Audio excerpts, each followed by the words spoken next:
Pues sí, el embarazo fue duro, pero vamos, nosotros no imaginábamos esto.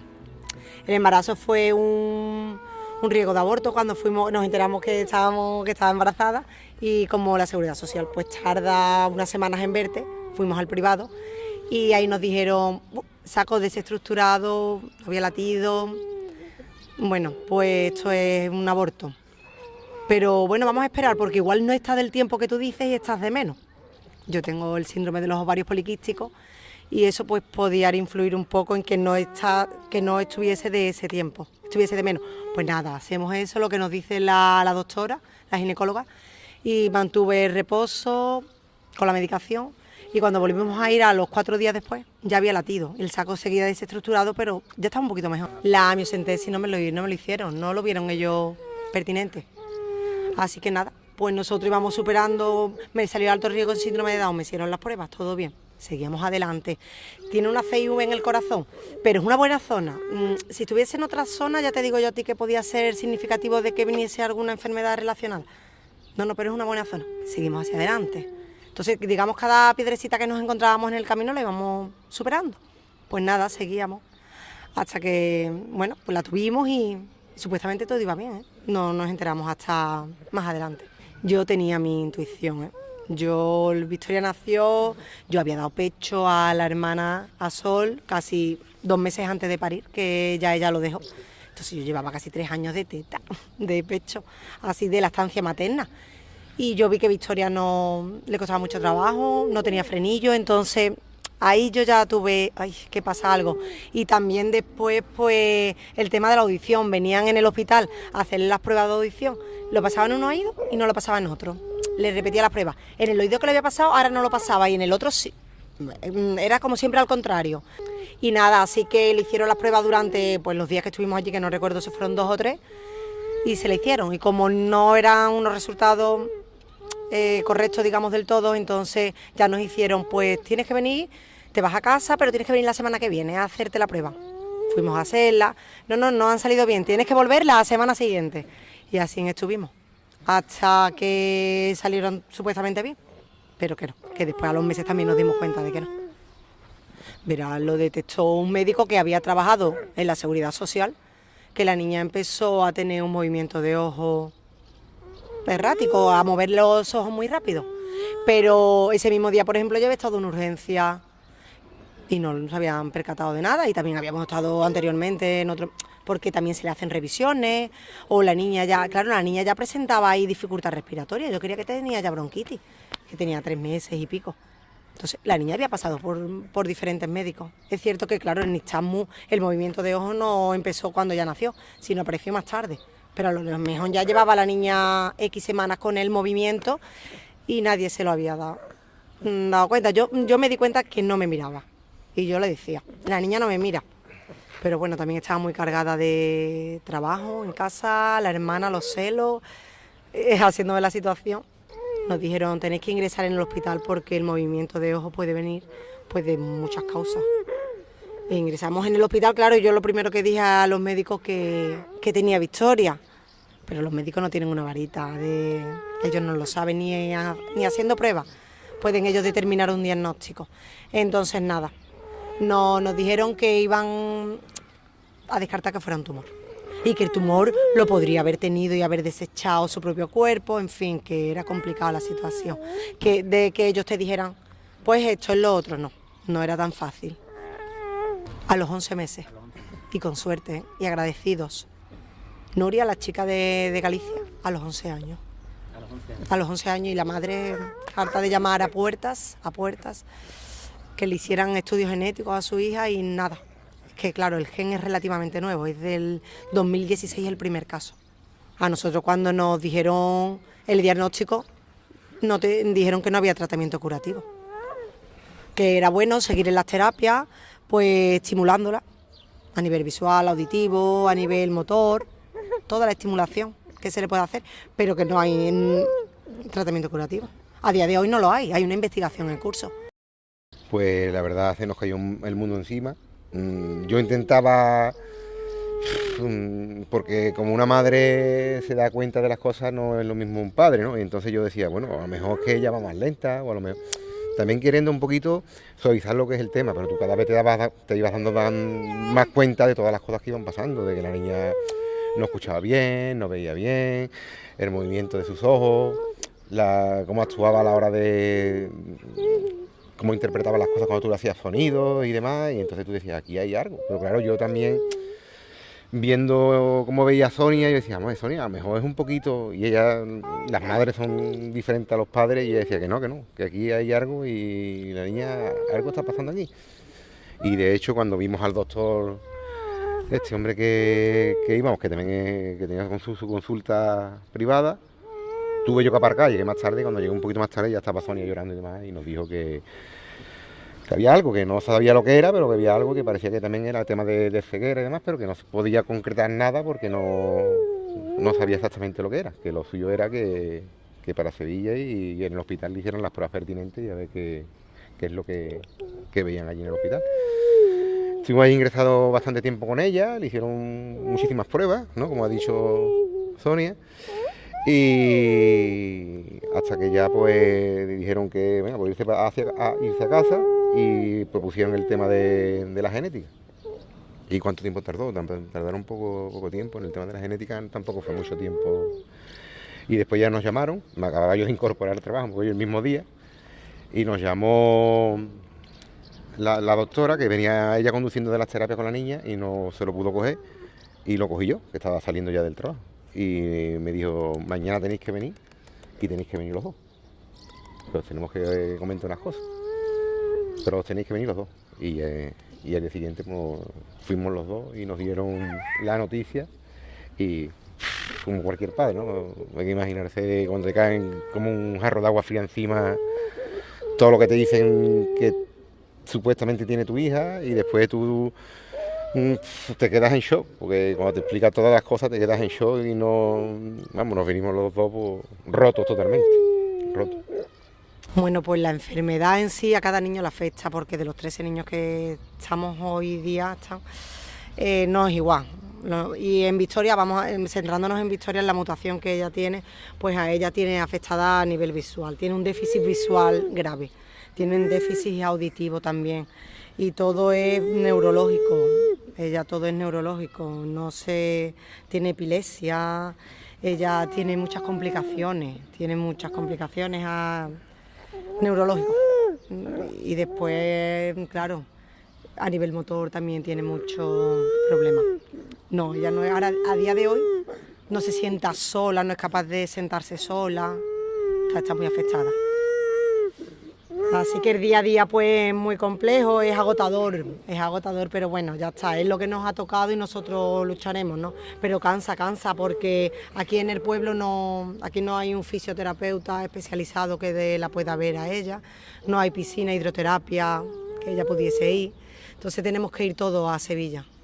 Así que vamos, pues nada, a todas las terapias posible, que ella quiera que esté bien físicamente, que se encuentre bien, que pueda hacerlas, y muchas veces vamos a Sevilla y no puede, y nos venimos para atrás, ya está. Su cerebro está profundamente deteriorado, afectado, porque ella, pues el Genpus 3, yo lo explico a mi manera, esto es mucho más... Sí, yo lo explico como a mí me lo explicaron, que era lo más sencillo. Ella, el Genpus 3, crea una proteína, ¿no?, que es básica para el desarrollo del cerebro. Y ella, las mutaciones que presenta, tanto por Pedro y como por mí, pues la tiene al inicio del gen. Por lo tanto, ella esa proteína no la produce. Por ejemplo, hay otros niños, los polacos, que esos niños andan, esos niños ven, oyen, incluso hablan algunos, no todos en general. Y claro, pero esos niños la tienen sus mutaciones a la mitad del gen. Entonces ellos esa parte de esa proteína sí la tienen, aunque también tiene sus afectaciones. Pues mira, esto fue gracias a la ayuda de aquí, de gente de aquí que... Oye, Sonia, ¿has encontrado un caso de PUS3? ¿Tú sabes de...? No, yo no. A ver, anda, pues mira, es verdad. Pues, y ha sido por eso, gracias a la colaboración ciudadana, que nos ayudaron y encontramos... No recuerdo si fue porque encontramos, gracias a estas personas, encontramos a una familia polaca y a una alemana. Bueno, y entonces ya la polaca conocía a su vez a otros polacos. Entonces digamos que lo que hicimos es ya juntarnos todos. Y después aparecieron más casos en Polonia. Y uno de ellos fue el padre Jan, Juan, ¿vale? traducido al español. Entonces este hombre fue el que fue más allá, intentó buscar una terapia génica para su hijo, y ella fue el que lo dijo, mira, hay una terapia que se puede llevar a cabo, porque el gen PUS3 es tan pequeñito que cabe dentro de un virus, que eso se podría llevar a cabo. Ah, hola. Pues nosotros, claro, alucinando, porque yo pregunté a los médicos que si había algo para Victoria, y a nosotros nos decían que no, que Victoria estaba muy afectada y que no, pero realmente si hay una terapia génica, bueno, la terapia génica es una posible solución para las enfermedades genéticas, estas raras y ultra raras, pero claro, los médicos, esto estamos hablando de una envergadura grande, entonces claro, a ti los médicos pues te dicen que no. A ti no te dice un médico, oye, pues sí, mira, si tú te buscas una terapia génica fuera de aquí o dentro, no lo sé. Pero estos son millones, claro, eso un médico no te va a proponer eso porque eso es una cosa muy difícil. Victoria tiene el gen PUS3 como todo el mundo lo tenemos, lo que pasa es que ella tiene 2 mutaciones, ella tiene 2 fallos en ese gen, el fallo de papá y el fallo de mamá. Como tiene dos fallos, pues tiene la enfermedad. ¿Qué pasa? Que ella no tiene ninguna copia. Yo, por ejemplo, tengo una copia mala. Yo tengo una mutación y Pedro tiene una mutación. Nosotros no tenemos la enfermedad, porque solo tenemos una. Victoria, al tener las 2, tiene la enfermedad. Entonces, lo que hacen, la terapia génica es que crea una copia sana, crea una copia funcional, que se llama, para que funcione correctamente y para que empiece a crear la proteína esta para el desarrollo del cerebro. Entonces, esa crean la copia y la meten dentro de un virus. Ahora ese virus se lo meterían a ella. Pues no sabemos si se lo meterían a través de, claro, si, o entra en el cerebro directamente o a través de una vía. Entonces, claro, y eso sería. Esa es la cuestión, dentro de un virus que ataca al cerebro, porque el virus es el AAV9, creo recordar, que es un virus que se diseñó, es que eso no, ya va a ser meterme en camisa de 11 varas, y es un virus que está creado, que ataca a las neuronas, al cerebro, y dentro de ese virus iría la copia sana, la copia funcional del gen. Y se supone que a partir de ese momento su cerebro pues podría empezar a crear esa proteína. Yo imagino que sí, que como todo, que a ti no te garantizan que vaya a salir 100%, pero bueno, Victoria, su día a día es un riesgo. Victoria te coge neumonía, te coge infecciones respiratorias, infecciones de pipí, de la orina, en fin, su vida, la epilepsia. Son muchos ella, ataques epilépticos, lo que lleva ya con el poco tiempo de vida que tiene. Entonces, claro, la epilepsia tiene, como digo, tiene racha. A lo mejor llega el verano y está un poco más estable, pero llega ya el invierno y a lo mejor se pone más malita, muchos virus, pues y después a lo mejor la epilepsia, y muchas veces ya hay muchos tramos libres de epilepsia, pero hay unos que son muy repetitivos y muy cercanos unos a otros. Y aparte ella cuando le da, hay niños o personas que le entra la epilepsia y se le va sola, pero ella necesita su rescate.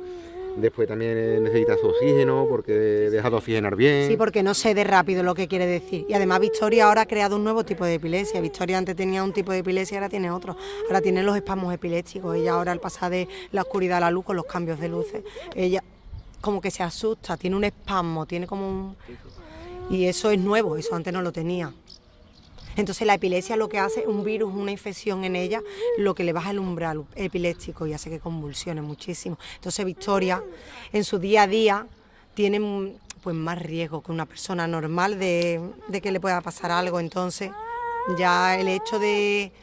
ella tiene más, a ver cómo me explico, ella tiene más riesgo que una persona normal.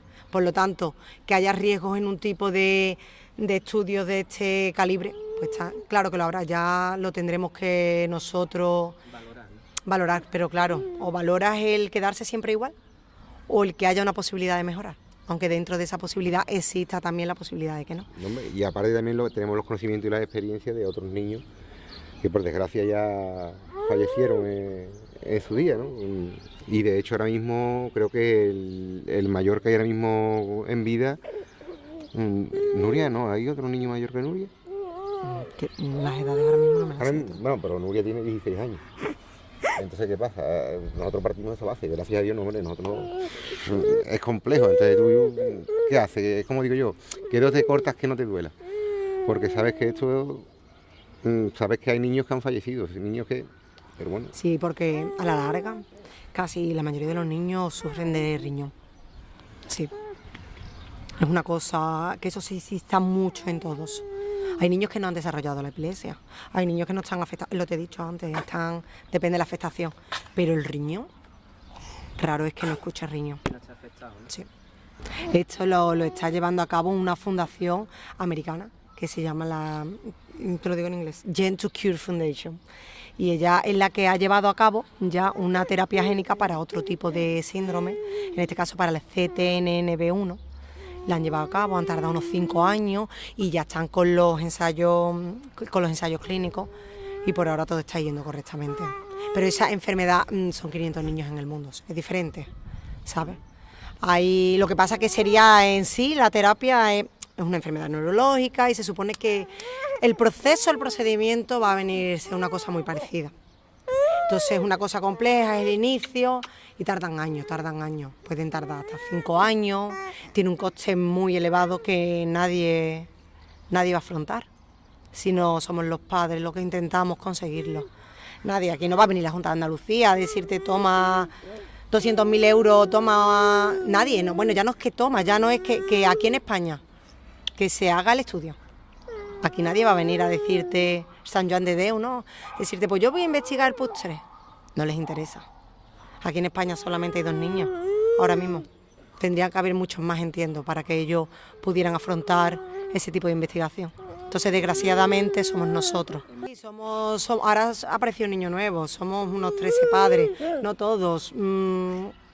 Por ejemplo, Nuria, los papás de Nuria con 16 años, pues no quieren meterse, no tienen ganas, no tienen fuerzas. Entonces, claro, hay otros padres que sí, tampoco saben lo que ellos recaudarán. Se supone, si nosotros estimamos, pues eso, siempre decimos unos 500.000, pero realmente no lo sabemos. Si una familia lo va a llegar a reunir y tú sí, es muy complejo. Pero bueno, ya sabemos que si no lo hacemos, sabemos el que si no lo hacemos, que no vamos a conseguir nada. Pero ¿y el si lo hacemos? ¿Y si lo llegamos a conseguir? Y si lo llegamos a conseguir, ella tiene una buena edad, lo hacen y ella mejorase. Porque a mí los neurólogos me dicen una terapia génica que puede mejorar a nivel cognitivo, que ella está afectada. Entonces también eso va de la mano de nivel motor, también pueden mejorar a nivel motor. Nada más que mejoren eso, nosotros toda la lucha hubiese merecido la pena. Sí, tenemos una reunión pendiente ahora para actualizar datos y nada, están haciendo todo lo posible, teniendo en cuenta que ellos son de otros países, que ellos se están asombrando de las cosas que hacemos aquí nosotros, de las huchas solidarias. Ellos estaban con el crowdfunding y, por ejemplo, eso aquí, pues no sé, nosotros estamos intentándolo, ¿no? Pero es algo más aquí, pues el Instagram, haciendo vídeos de la niña, no sé, las huchas solidarias, haciendo eventos, pues allí se ven que también, que no son iguales que nosotros. Y ellos lo que hacen, ellos son a lo mejor más de donaciones y menos de eventos. En fin, son diferentes y estamos empezando. Ahora mismo teníamos un 12% creo recaudado, estoy unos 60.000, que wow, es muchísimo para el tiempo que llevamos, pero claro, es muy poco para lo que necesitamos. A ver cómo logramos con la solidaridad de las personas, ya no es en que nos ayuden en donaciones, sino en darle visibilidad, que salgamos de aquí, que lleguemos a nivel andaluz, español, a nacional, a ver que pudiéramos ir poco a poco, porque es que nuestra vida es difícil, es compleja a diario, estamos saturados de terapia. Victoria necesita 24/7, Pedro ahora trabajando. Y necesita una persona siempre con ella. De hecho, tiene que ser una persona también que sepa actuar en los casos que ella, como el tema de la epilepsia y demás, o cuando se pone malita. Nosotros en casa, gracias a Dios, pues nos tienen servido de tema de maquinaria médica dentro de nuestras posibilidades, ¿no? De lo que estamos aprendiendo y demás, para poderla tratar. ¿Qué pasa? Claro que, por ejemplo, ayuda, es que buscar una ayuda tienes una ayuda especializada.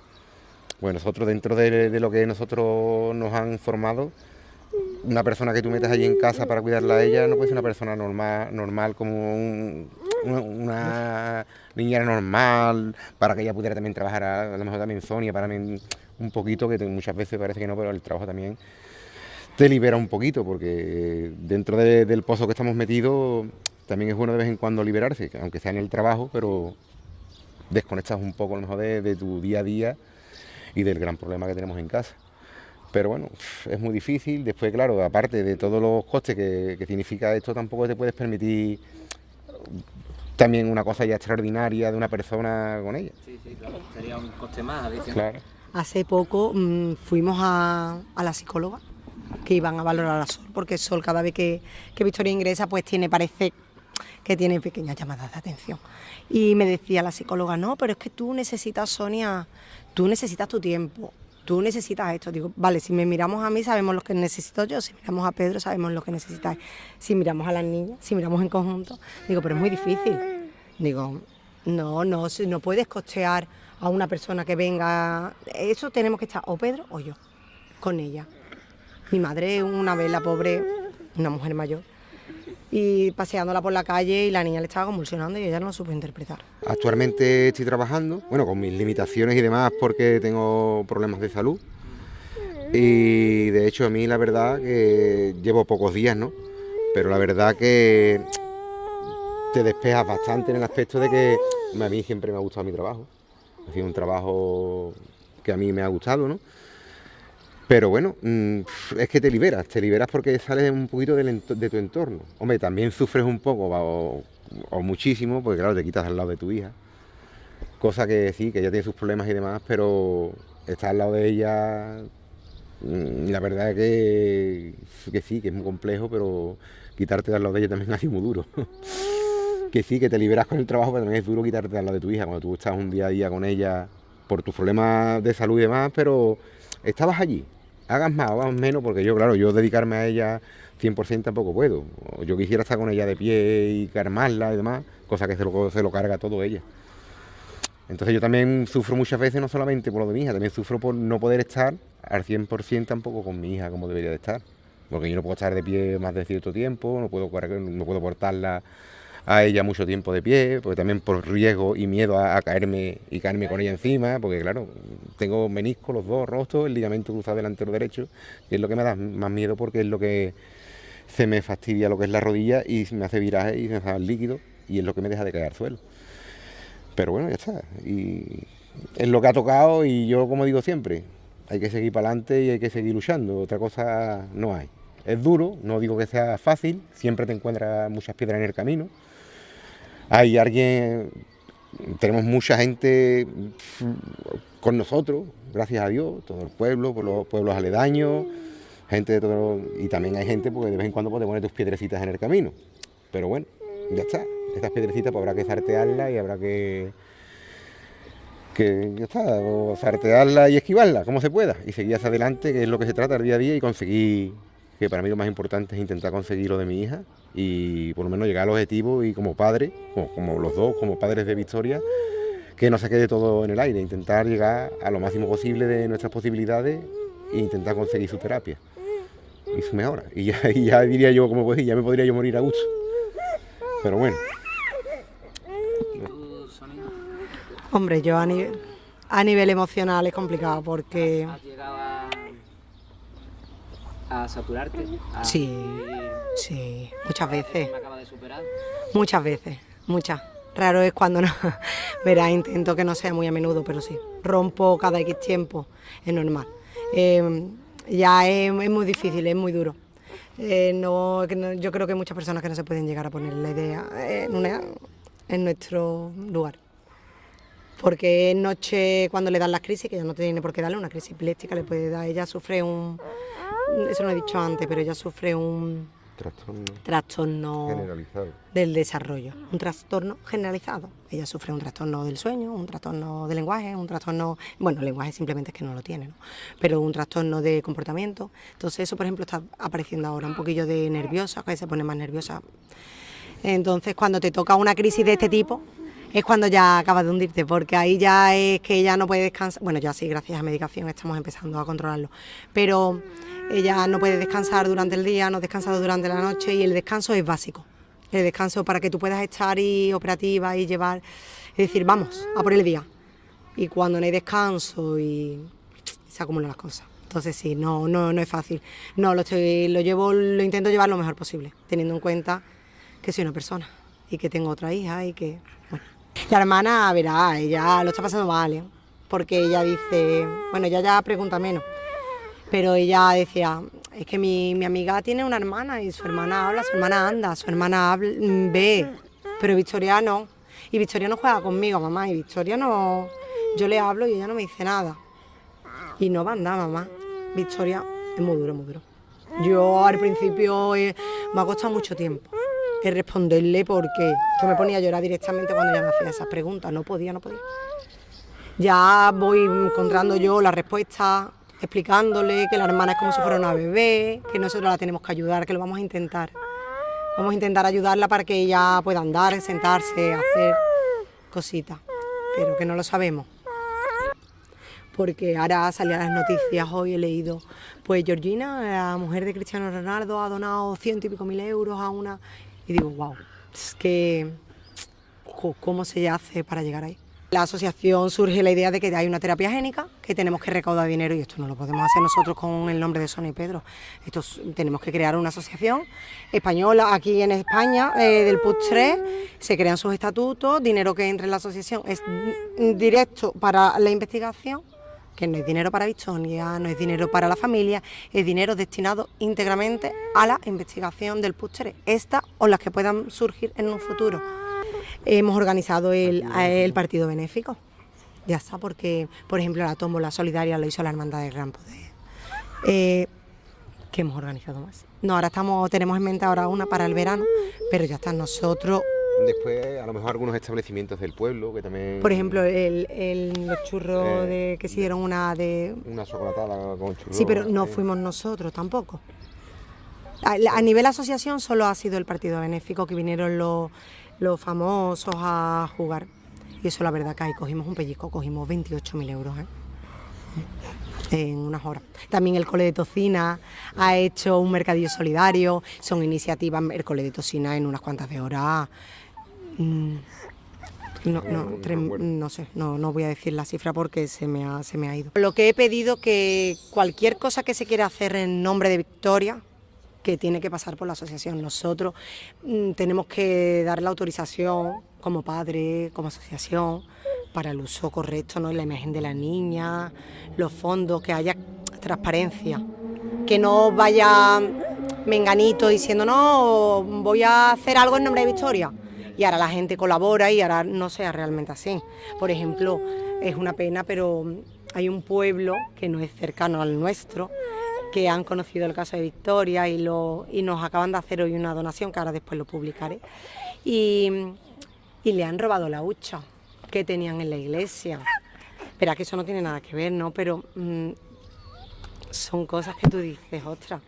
Y de robos de hucha, porque las huchas solidarias sí surgieron de un grupo de mamis de Rosales, cuando se enteraron, y al final, pues mira, parece que no, pero de ahí se está recaudando. Y también se han robado algunas, entonces, claro, y algunas han ido personas a recogerla en nombre de la asociación. No, yo vengo de parte de la asociación para recoger la hucha, se están haciendo pasar por nosotros. Entonces son actos que son un poco feos, ¿no? No hace falta que hagan donaciones. Yo no le pido a la gente que nos haga donaciones. Hombre, si nos las hacen, estupendo, ¿no? Pero que se puede ayudar de muchas maneras. Se puede ayudar del boca a boca, dando visibilidad. Dando visibilidad, que siempre tú conoces a alguien de otro lugar que seguro que no la conoce, oye, pues mira, y que nos pueda ayudar a dar visibilidad y que cada vez más personas conozcan a Victoria, conozcan su enfermedad, que nos conozcan a nosotros. Y seguro que va a llegar un momento determinado que alguien, pues mira, pues yo voy a hacer una donación. Que es cierto que al final lo que necesitamos son los recursos económicos, pero que para conseguir eso yo creo que el primer paso es la visibilidad. Y la visibilidad es muy importante. Y eso yo creo que cualquier persona puede ayudarnos. No cuesta mucho. Y yo creo que eso es básico. Yo no sé, Pedro, si quiere. Nada, yo lo único que siempre digo, que estamos súper agradecidos, todo lo que es la familia en sí, como vuelvo a repetir, con todo el pueblo, los pueblos aledaños, los establecimientos, las hermandades, todos los comercios. Es que yo no esperaba tanta solidaridad, ¿no? No tengo palabras. Vivimos en un pueblo que es súper humano, vamos. La verdad es que sí, ¿eh? Los polacos se echan a la mano a la cabeza, ¿eh? Con las cosas que están viendo de nosotros. Personas que tú no te lo esperabas.